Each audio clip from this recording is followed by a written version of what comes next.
નમસ્કાર મિત્રો, સ્વાગત છે તમારું ગુજરાત ન્યૂઝ યુટ્યુબ ચેનલમાં। આ વિડીયોમાં આપણે રોહિણી નક્ષત્રનો વરસાદ પડશે તેવી અંબાલાલ પટેલે આગાહી કરી છે। સાથે રાજ્યમાં આંધી વંટોળ સાથે વરસાદ પડવાની શક્યતા પણ અંબાલાલ પટેલે વ્યક્ત કરી છે। તો આ તમામ માહિતી વિશે આ વિડીયોમાં વાત કરીશું, તો વિડીયોને છેલ્લે સુધી જોતા રહેજો। તે પહેલાં જો તમે અમારી ચેનલમાં નવા છો તો નીચે લાલ કલરનું સબસ્ક્રાઇબ બટન આપેલું છે, તેને દબાવી બાજુમાં રહેલા ઘંટડી બટનને પણ દબાવી દેજો। પશ્ચિમ બંગાળ, બિહાર અને પૂર્વ ભારતના ભાગોમાં વાવાઝોડું રેમલ ભારે તબાહી મચાવશે। મુસળધાર વરસાદ થવાની શક્યતા રહેશે। 120 કિલોમીટર ઉપરના ઝડપે પવન ફૂંકાવાની શક્યતા રહેશે અને તારીખ 27-28 સુધીમાં પણ તેની અસર થવાની શક્યતા રહેશે। પરંતુ ઉલ્લેખનીય છે કે ઉત્તર ભારતમાં હજુ ગરમીની લહેર રહેશે અને ઉત્તર ગુજરાતના ભાગોમાં પણ ગરમીની લહેર રહેશે। પરંતુ તારીખ 27 મેથી 30 મે જૂનમાં આહવાડાંક વલસાડમાં ગાજવીજ સાથે વરસાદ થવાની શક્યતા રહેશે। દક્ષિણ ગુજરાતમાં ગાજવીજ સાથે વરસાદ થવાની શક્યતા રહેશે। સુરત, સાપુતારા વગેરે ભાગોમાં પણ વરસાદ થવાની શક્યતા રહેશે।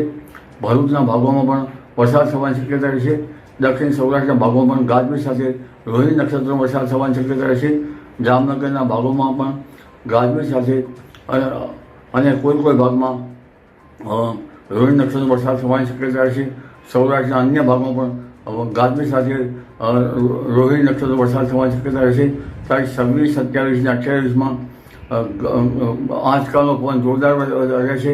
આંધી વંટોળ અને ગસ્ત ઘણું રહેશે।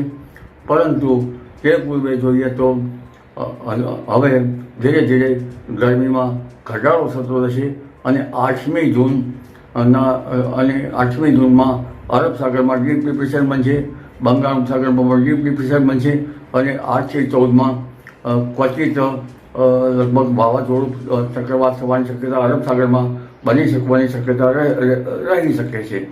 પરંતુ ચોમાસા અંગે જોઈએ તો 28 મેથી 1 જૂન સુધીમાં ચોમાસું કેરળ કાંઠે પહોંચવાની શક્યતા જોવાઈ રહી છે। ક્વચિત તેની નોર્મ્સ ફૂલફિલ થાય તો હવામાન ખાતું આ બાબતે ચોમાસાની પહોંચવાની પુષ્ટિ કરી શકે તેમ છે। હાલમાં તો 8મી થી 14મી જૂન વચ્ચે